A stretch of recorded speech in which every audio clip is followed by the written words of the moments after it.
ಮೋದಿ ಟ್ರಂಪ್ಗೆ ಶರಣಾಗಿ ವ್ಯಾಪಾರ ಒಪ್ಪಂದ ಮಾಡಿಕೊಂಡಿದ್ದಾರೆ. ತಮಗೆ ಕೇಳಲಾದ ಪ್ರಶ್ನೆಗಳಿಗೆ ಉತ್ತರಿಸುವ ಧೈರ್ಯ ಪ್ರಧಾನಿಗಿಲ್ಲ. ಪಿಎಂ ಮೋದಿ ವಿರುದ್ಧ ಎಐಸಿಸಿ ಅಧ್ಯಕ್ಷ ಮಲ್ಲಿಕಾರ್ಜುನ ಖರ್ಗೆ ವಾಗ್ದಾಳಿ.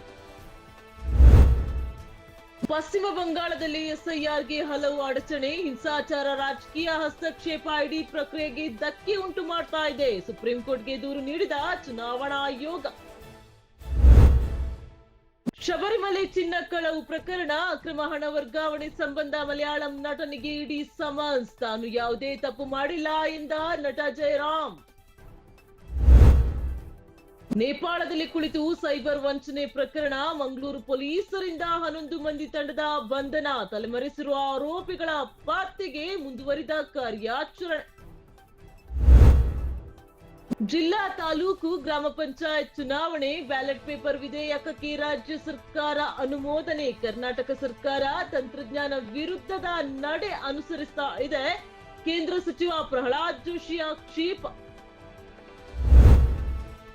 ರಾಜ್ಯ ಸರ್ಕಾರವನ್ನ ಗುರಿಯಾಗಿಸಿಕೊಂಡು ಬಿಜೆಪಿ ಜಾಹೀರಾತು, ನುಂಗಪ್ಪ ಜಾಹೀರಾತಿನ ವಿರುದ್ಧ ಕಾಂಗ್ರೆಸ್ ದೂರು. ಗಾಂಧೀಜಿ ಅಹಿಂಸಾ ತತ್ವಕ್ಕೆ ಬಿಜೆಪಿ ಅವಮಾನಿಸಿದೆ, ಸೂಕ್ತ ಕಾನೂನು ಕ್ರಮಕ್ಕೆ ಕಾಂಗ್ರೆಸ್ ಆಗ್ರಹ.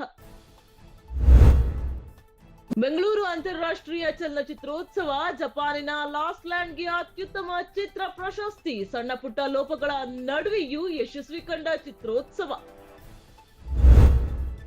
ಇಸ್ಲಾಮಾಬಾದ್ ಮಸೀದಿ ಸ್ಫೋಟದಲ್ಲಿ 69ಕ್ಕೂ ಹೆಚ್ಚು ಮಂದಿ ಸಾವು, ಭೀಕರ ದಾಳಿ ಖಂಡಿಸಿದ ಭಾರತ. ಬಾಂಬ್ ಸ್ಫೋಟದಲ್ಲಿ ತನ್ನ ಪಾತ್ರವಿದೆ ಎಂದರೆ ಹುಷಾರ್, ಪಾಕಿಸ್ತಾನಕ್ಕೆ ಭಾರತ ಖಡಕ್ ಎಚ್ಚರಿಕೆ. ಜನಾಂಗೀಯ ನಿಂದನೆ ಮಾಡುವ ಮೂಲಕ ಮತ್ತೆ ಸುದ್ದಿಯಾದ ಟ್ರಂಪ್. ಬರಾಕ್ ಒಬಾಮಾ ದಂಪತಿಯನ್ನ ಕೋತಿಗಳಿಗೆ ಹೋಲಿಸಿದ ಅಮೆರಿಕ ಅಧ್ಯಕ್ಷ.